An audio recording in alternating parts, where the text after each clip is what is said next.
लगभग 2500 वर्ष पूर्व भारत छोटे छोटे गणराज्यों और जनपदों में बटा हुआ था। आंतरिक कलह और परस्पर दुश्मनी के कारण पूरा देश बिखरता जा रहा था। शासक अय्याशी करने और धन लुटाने में निमग्न थे। अपनी सारी जिम्मेदारियां भूल चुके थे। कुछ महत्वाकांक्षी राजा सीमा विस्तार के अभियान में इतने जुटे थे कि प्रजा में असंतोष पनप रहा था। नैतिकता के नाम पर राजाओं का अहंकार विकास की सीढ़ियों को दीमक की तरह चाट रहा था। देश का अस्तित्व खतरे में था। आर्थिक, सामाजिक, राजनीतिक, सांस्कृतिक, कला आदि क्षेत्र अस्थिरता के शिकार थे। ऐसे में चाणक्य जैसे महान दार्शनिक, विद्वान, राजनीतिज्ञ, अर्थशास्त्री और राष्ट्र हितैषी के रूप में महान गुरु और चंद्रगुप्त जैसे महान सम्राट का उदय हुआ। उन्हीं दिनों विदेशी शक्तियां भारत की ओर लगातार कदम बढ़ा रही थी। लेकिन इन विषम परिस्थितियों में चाणक्य की दूरदर्शिता काम आई और चंद्रगुप्त मौर्य ने संपूर्ण भारत को एकता के सूत्र में बांधकर नवीन भारत की स्थापना की। चंद्रगुप्त के पिता, वंश, जन्म स्थान आदि को लेकर इतिहासकारों और विद्वानों में मतभेद है। फिर भी माना जाता है कि चंद्रगुप्त के पिता पिप्पलिवन गणराज्य के प्रमुख थे। वे मौर्य वंश के थे। मौर्य वंश से संबंध होने के कारण चंद्रगुप्त के नाम के साथ मौर्य जुड़ा। जैन ग्रंथों के अनुसार मौर्य शाक्यों की एक शाखा थी। जब कौसलों के राजकुमार विरोधक ने शाक्यों पर आक्रमण किया था, मौर्य अपना मूल स्थान छोड़कर पिप्पलिवन में बस गए थे। किंवदंती है कि इस स्थान पर प्रचुर संख्या में मोर, पक्षी पाए जाने के कारण उस वंश का नाम मौर्य पड़ा था। पिप्पलिवन मगध का सीमावर्ती गणराज्य था। मगध उन दिनों सबसे शक्तिशाली राज्य था। वहां नंद वंश के राजा महापद्मनंद का शासन था। महापद्मनंद महत्वाकांक्षी राजा था। वो सीमावर्ती गणराज्यों को अपने राज्य में मिलाकर मगध का विस्तार कर रहा था। उन्हीं दिनों महापद्मनंद ने पिप्पलिवन गणराज्य के प्रमुख की हत्या कर पिप्पलिवन को अपने राज्य मगध में मिला लिया था। जब महापद्म ने पिप्पलिवन पर आक्रमण किया था, उस समय चंद्रगुप्त अपनी मां मूरा देवी के गर्भ में था। मूरा किसी तरह वहां से जान बचाकर भाग निकली और अपने पिता के घर पाटलिपुत्र आ गई। मूरा के पिता मोर पालक थे। जैन और बौद्ध गणरथों से प्रमाण मिलता है कि पाटलिपुत्र में चंद्रगुप्त का जन्म हुआ था। चंद्रगुप्त के जन्म काल तक मौर्य वंश का अस्तित्व समाप्त हो चुका था। यानी चंद्रगुप्त के पिता मौर्य वंश के अंतिम उत्तराधिकारी थे। मूरा को बालक चंद्रगुप्त के पालन पोषण में कठिनाइयों का सामना करना पड़ा। आर्थिक स्थिति डावाडोल होने से बच्चे के लालन पालन में कई तरह की मुसीबतें आड़े आई।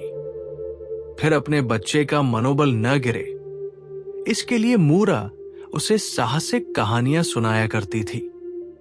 बातों बातों में एहसास कराती थी कि वो कोई साधारण बालक नहीं है, वो राजकुमार है।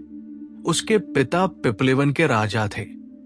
वो बच्चे में नंद वंश से प्रतिशोध लेने की भावना प्रेरित करती थी। वो चंद्रगुप्त को एहसास दिलाती थी कि उसके पिता का हत्यारा नंद वंश का राजा महापद्मनंद है। चंद्रगुप्त बचपन से ही परिश्रमी, कुशाग्र बुद्धि और धैर्यवान थे।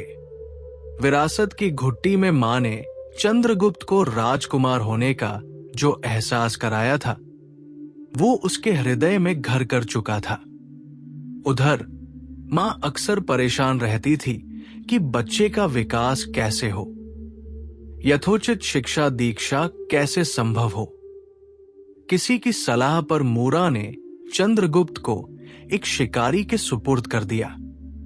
शिकारी ने चंद्रगुप्त को मवेशी चराने की जिम्मेदारी सौंपी। कुछ इतिहासकारों और विद्वानों का मत है कि चंद्रगुप्त का बचपन मगध क्षेत्र में ही बीता। किंवदंती है कि वो नंद के दरबार में राज कर्मचारी थे। जब उनके साथ वहां अभद्र व्यवहार हुआ तब दरबार छोड़कर भाग गए। हालांकि वे बचपन से ही तीव्र बुद्धि के थे। नंद के दरबार में चंद्रगुप्त के होने के संदर्भ में इस घटना का उल्लेख मिलता है।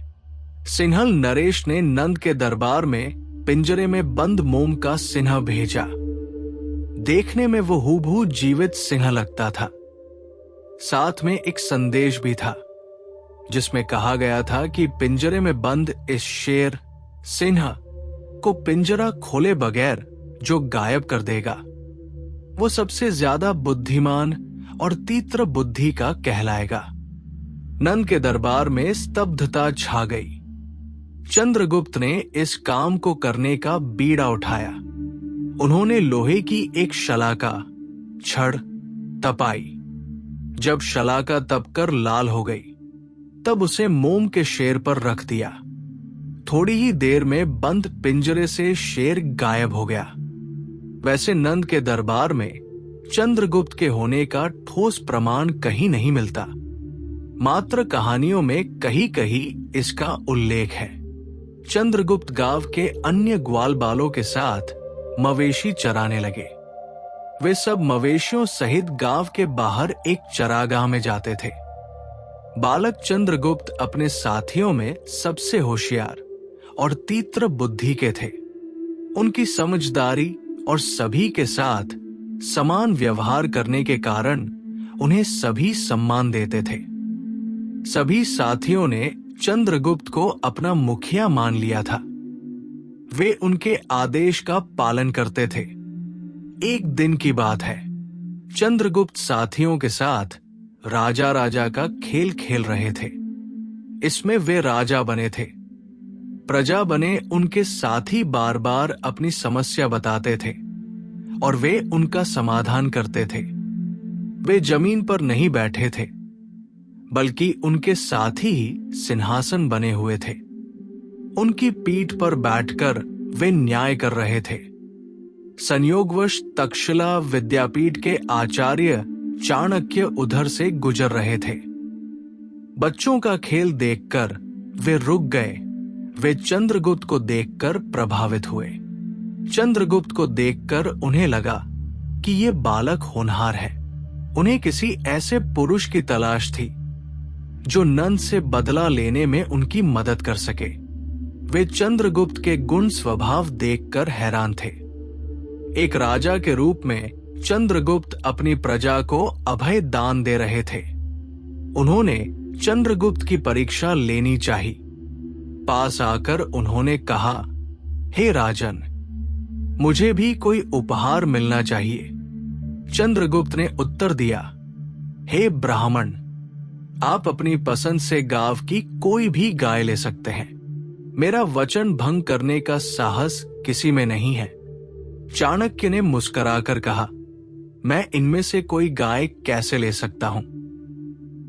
मुझे उसका मालिक बैरमी से पीट सकता है। चंद्रगुप्त ने कहा, मत डरिए, ये गाय मैं आपको भेंट करता हूं। जो वीर है वो पूरी दुनिया पर राज कर सकता है। चंद्रगुप्त की बातों से चाणक्य हैरान थे।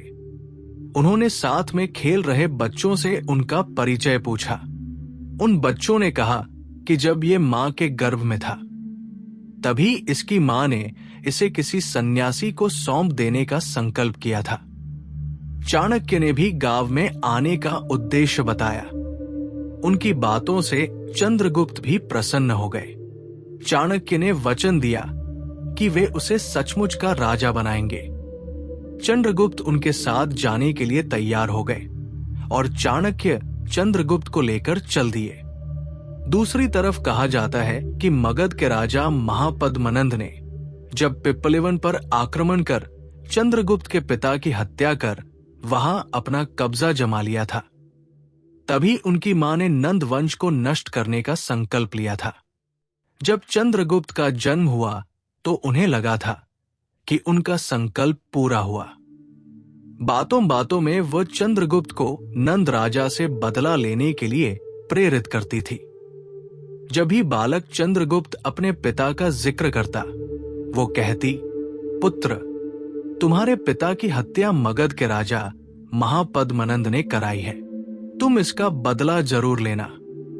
इस तरह चंद्रगुप्त के मन में भी नंद वंश को पद्दलित करने का विचार आता रहता था। आचार्य चाणक्य के सानिध्य में चंद्रगुप्त ने तक्षशिला विद्यापीठ में अध्ययन आरंभ किया। तक्षशिला पूर्वी गंधार राज्य में थी। गंधार 2 क्षेत्रों पूर्वी और पश्चिमी में विभाजित था। तक्षशिला पूर्वी गंधार में थी, जिसका उत्तराधिकारी आम्भी था। पश्चिमी गंधार की राजधानी पुष्कलावती थी। वहां के राजा हस्ती थे। हस्ती वीर और स्वाभिमानी राजा थे। गंधार के सीमावर्ती राज्य केकय के राजा पुरु महत्वाकांक्षी और बहादुर थे। उन दिनों वे राज्य विस्तार का अभियान चला रहे थे। केकयराज पुरु ने पूर्वी गंधार पर आक्रमण किया। गंधार नरेश ने पुरु से संधि कर उनकी अधीनता स्वीकार कर ली। गंधार नरेश के पुत्र आम्भी को यह पसंद नहीं था।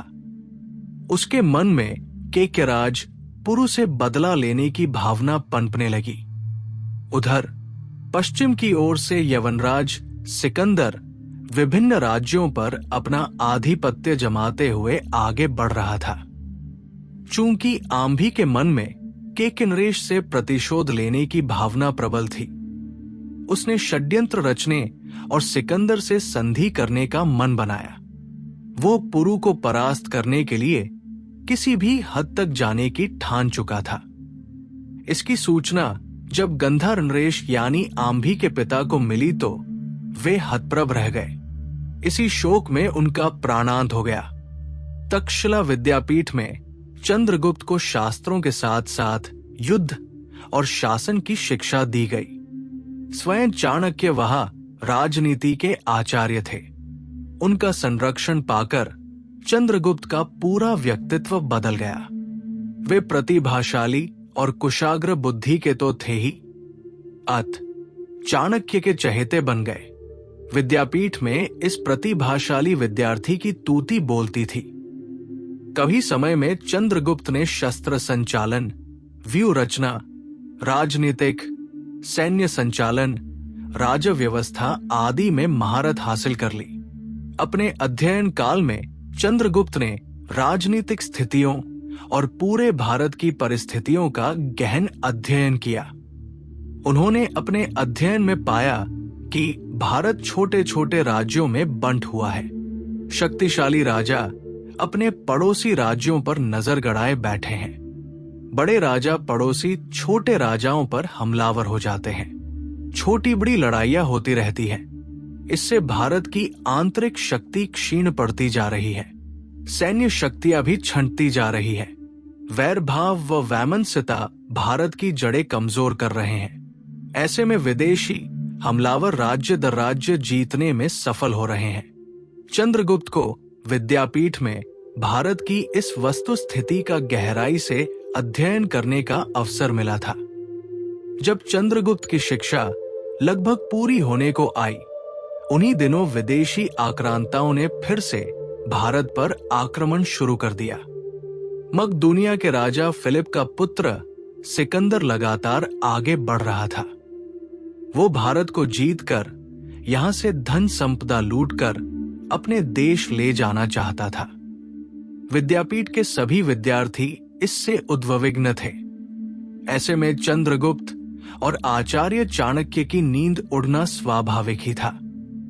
पश्चिम से उठा सिकंदर नाम का तूफान विजय प्राप्त करता हुआ पश्चिमी गंधार की राजधानी पुष्कलावती पहुंच गया। सिकंदर की सेना ने पुष्कलावती को अपने घेरे में ले लिया, लेकिन राजा हस्ती ने हार नहीं मानी।